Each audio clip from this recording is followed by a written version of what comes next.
നമസ്കാരം. എല്ലാ വർഷത്തെയും പോലെ കേരള PSC ഈ വർഷവും കുറച്ചധികം എക്സാംസ് വിളിച്ചിട്ടുണ്ട്. കുറച്ച് കഴിഞ്ഞിട്ടുണ്ട്, എന്നാൽ കുറച്ച് എക്സാംസ് ഇനി വരാനുമുണ്ട്. നിങ്ങളിൽ പലരും ബിടെക്, പോളിടെക്നിക് അല്ലെങ്കിൽ ITA കഴിഞ്ഞവരായിരിക്കും. നിങ്ങളുടെ മുന്നിൽ ഇപ്പോൾ ഉള്ളതും ഇനി വരാനിരിക്കുന്നതുമായിട്ടുള്ള അവസരങ്ങൾ ഒന്ന് നോക്കിയാലോ. ജൂലൈ സെപ്റ്റംബർ മാസം എടുക്കുകയാണെങ്കിൽ 2 പരീക്ഷകളാണ് നമുക്ക് വരാനിരിക്കുന്നത്. ജൂലൈ 12 ഷെഡ്യൂൾ ചെയ്തിട്ടുള്ള assistant engineer harbour department. Notify ചെയ്ത വേക്കൻസി കുറവാണെങ്കിലും ഇതേ തസ്തികയിലുള്ള പ്രീവിയസ് ലിസ്റ്റ് എടുത്ത് നോക്കിക്കഴിഞ്ഞാൽ 25 അഡ്വൈസ് ആണ് പോയിട്ടുള്ളത്. അതുകൊണ്ട് തന്നെ ഈ വർഷവും നമുക്ക് പ്രതീക്ഷ വെക്കാവുന്ന ഒരു ഡിപ്പാർട്ട്മെന്റ് തന്നെയാണ് ഹാർബർ ഡിപ്പാർട്ട്മെന്റ് AE എക്സാം. ഇതേ കാലയളവിൽ നടക്കാനിരിക്കുന്ന മറ്റൊരു പരീക്ഷയാണ് വർക്ക് സൂപ്പറിണ്ടന്റ് അഗ്രികൾച്ചറൽ ഡിപ്പാർട്ട്മെന്റ്. ഇവിടെ ജില്ല തിരിച്ചുള്ള വേക്കൻസിക്കാണ് നമ്മൾ അപ്ലൈ ചെയ്തിട്ടുള്ളത്. വേക്കൻസി നോക്കുകയാണെങ്കിൽ കോട്ടയം 2, മലപ്പുറം 2, കണ്ണൂർ 1 ഇങ്ങനെയാണ് വേക്കൻസികൾ നോട്ടിഫൈ ചെയ്തിട്ടുള്ളത്. ഈ വേക്കൻസികളിൽ വലിയ വ്യത്യാസം നമ്മൾ പ്രതീക്ഷിക്കേണ്ടതായിട്ടില്ല. സെപ്റ്റംബർ നവംബർ മാസം എടുക്കുകയാണെങ്കിൽ വലിയൊരു ഓപ്പർച്യൂണിറ്റിയാണ് നിങ്ങളുടെ മുന്നിലുള്ളത്. Junior instructor draftsman civil. എന്തുകൊണ്ട് വലിയ ഓപ്പർച്യൂണിറ്റി എന്ന് ചോദിച്ചാൽ, ഇതേ തസ്തികയിലുള്ള പ്രീവിയസ് ലിസ്റ്റ് എടുത്ത് നോക്കിയാൽ 109 അഡ്വൈസുകളാണ് പോയിട്ടുള്ളത്. അതിൽ വളരെ അഭിമാനത്തോടു കൂടി ഞാൻ പറയും, നിലവിൽ കേരളത്തിൽ ജൂനിയർ ഇൻസ്ട്രക്ടർമാരായി വർക്ക് ചെയ്യുന്നതിൽ ഭൂരിഭാഗവും സിവിലിയൻസിന്റെ സ്റ്റുഡൻസ് ആണ്. അതിൽ പലരും തന്നെ ഉയർന്ന തസ്തികയിലേക്ക് പോയിട്ടുമുണ്ട്. അതുകൊണ്ട് തന്നെ ഈ വർഷം നിങ്ങൾക്ക് പ്രതീക്ഷിക്കാവുന്നതും നിങ്ങൾ നന്നായി പ്രിപ്പയർ ചെയ്യേണ്ടതുമായിട്ടുള്ള ഒരു പരീക്ഷയാണ് ജൂനിയർ ഇൻസ്ട്രക്ടർ ഡ്രാഫ്റ്റ്സ്മാൻ സിവിൽ. ഇനി നവംബർ ഡിസംബർ മാസം എടുക്കുകയാണെങ്കിൽ ഉടനെ നടക്കാൻ പോകുന്ന ഒരു പരീക്ഷയാണ് LSTDയുടെ draftsman grade 2 town planning surveyor grade 2. നമുക്ക് എല്ലാവർക്കും അറിയാവുന്ന പോലെ ഏറ്റവും കൂടുതൽ അപ്പോയിന്റ്മെന്റ്സ് നടക്കുന്ന ഒരു ഡിപ്പാർട്ട്മെന്റ് ആണ് LSTD. അപ്പൊ ഇതും നിങ്ങളെ സംബന്ധിച്ചിടത്തോളം ഒരു വലിയ ഓപ്പർച്യൂണിറ്റി തന്നെയാണ്. നിലവിൽ പബ്ലിഷ് ചെയ്തിട്ടുള്ള PSC കലണ്ടറിൽ ഉൾപ്പെട്ടിട്ടില്ലെങ്കിലും വലിയ വേക്കൻസീസ് വരാൻ സാധ്യതയുള്ള പരീക്ഷകൾ PSC അനൗൺസ് ചെയ്തിട്ടുണ്ട്. അതേതൊക്കെയാണെന്ന് നമുക്ക് നോക്കാം. ഒന്നാമതായിട്ട് overseer grade 3 Kerala water authority.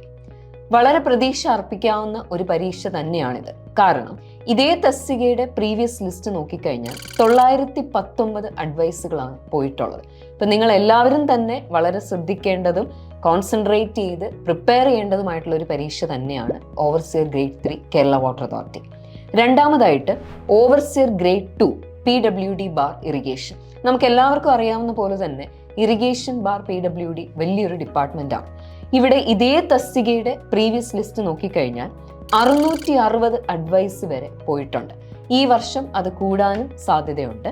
അതും നിങ്ങളെ സംബന്ധിച്ചിടത്തോളം വലിയൊരു അവസരമാണ് മുന്നിലേക്ക് വരുന്നത്. മൂന്നാമതായിട്ട് overseer grade 1 Kerala agro machinery കോർപ്പറേഷനാണ്. ഇവിടെ ഒരു വേക്കൻസി മാത്രമേ റിപ്പോർട്ട് ചെയ്യപ്പെട്ടിട്ടുള്ളൂ. ഇതിൽ വലിയൊരു വ്യത്യാസം വരും എന്നെനിക്ക് അവകാശപ്പെടാനായിട്ടില്ല. ഇനി നമുക്ക് അടുത്ത വർഷം, അതായത് 2025 നടക്കാൻ പോകുന്ന പരീക്ഷകൾ ഏതൊക്കെയാണെന്ന് നോക്കാം. എല്ലാവരും ഏറെ ആകാംക്ഷയോടെ കാത്തിരിക്കുന്ന ഒരു പരീക്ഷയാണ് അസിസ്റ്റന്റ് എഞ്ചിനീയർ LSTD. ഒരു സംശയവും വേണ്ട, നിരവധി വേക്കൻസി റിപ്പോർട്ട് ചെയ്യാൻ പോകുന്ന ഒരു തസ്തിക തന്നെയാണ് ഈ LSTD. അതേസമയം ഒരു കേന്ദ്ര ഗവൺമെന്റ് ജോലിയാണ് നിങ്ങൾ ആഗ്രഹിക്കുന്നതെങ്കിൽ RRB JEE, SSC JEEയുമാണ് നിങ്ങളുടെ മുന്നിലുള്ളത്. 2018 ശേഷം 2025 RRB JEE എക്സാം നടക്കാനായിട്ട് പോകുന്നത്. ബൾക്ക് വേക്കൻസിയോട് കൂടി നടത്തുന്ന ഒരു പരീക്ഷയാണ് RRB JEE. എല്ലാ വർഷവും കൃത്യമായി നടക്കുന്ന വേറൊരു പരീക്ഷയാണ് SSC JEE. 1000-ലധികം വേക്കൻസീസ് റിപ്പോർട്ട് ചെയ്യാറുമുണ്ട്. അപ്പൊ നിങ്ങളുടെ മുന്നിൽ വളരെയധികം ഒരു വലിയ പ്രതീക്ഷ നൽകുന്ന 2 പരീക്ഷകൾ തന്നെയാണ് SSC JEE, RRB JEE. അതുപോലെ സിവിൽ എഞ്ചിനീയേഴ്സിനെ സംബന്ധിച്ചിടത്തോളം വളരെ വലിയൊരു ഓപ്പർച്യൂണിറ്റിയാണ് LSTDയുടെ അസിസ്റ്റന്റ് എഞ്ചിനീയർ എക്സാം. നിങ്ങളുടെ എല്ലാവരുടെയും മനസ്സിൽ ഇപ്പോൾ ഉള്ള ചോദ്യം എന്താണെന്ന് ഞാൻ പറയാം. എപ്പോൾ പഠിച്ചു തുടങ്ങണം? ഞാൻ പറയും, ഇന്ന് തന്നെ പഠിച്ചു തുടങ്ങണം. 40 ഒന്നാം റാങ്കുകളാണ് സിവിലിയൻസിന് ലഭിച്ചിട്ടുള്ളത്. ഈ 40 പേരുടെയും സ്റ്റോറി എനിക്കറിയാം. ഇവരാരും തന്നെ നോട്ടിഫിക്കേഷൻ വന്നതിന് ശേഷം പഠിച്ചു തുടങ്ങിയവരല്ല. വളരെ മുന്നേ തന്നെ പ്രിപ്പറേഷൻ സ്റ്റാർട്ട് ചെയ്തത് കൊണ്ടാണ് ഈ ഒരു വിജയത്തിലേക്ക് എത്തിച്ചേരാൻ സാധിച്ചത്. അത് മാത്രമല്ല, ഏതൊരു സിവിൽ PSC എക്സാമിനേഷൻ എടുത്താലും ഏകദേശം 50,000-നുള്ളിൽ ആൾക്കാരാണ് പരീക്ഷ എഴുതുന്നത്. അതിൽ തന്നെ വെറും 10%, അതായത് 5000 പേരാണ് നന്നായിട്ട് പഠിച്ച് പ്രിപ്പയർ ചെയ്ത് പരീക്ഷ എഴുതുന്നത്. ഇതിൻ്റെ അർത്ഥം നിങ്ങൾക്ക് എല്ലാവർക്കും ജോലി കിട്ടാനുള്ള സാധ്യത വളരെ കൂടുതലാണ്. നിങ്ങൾ ഇനി ഒരു സംശയവും വെക്കണ്ട. ഇന്ന് തന്നെ നന്നായിട്ട് പഠിച്ചു തുടങ്ങുക, അത് ഫോളോ ചെയ്യുക, ഡിറ്റർമിനേഷനോട് കൂടി ഫോക്കസ്ഡ് ആയിട്ട് പ്രിപ്പറേഷൻ കണ്ടിന്യൂ ചെയ്യുക. നിങ്ങൾക്ക് എല്ലാവർക്കും ജോലി കിട്ടട്ടെ എന്ന് ഞാൻ ആത്മാർത്ഥമായിട്ട് പ്രാർത്ഥിക്കുന്നു, ആശംസിക്കുന്നു. Learn from the best.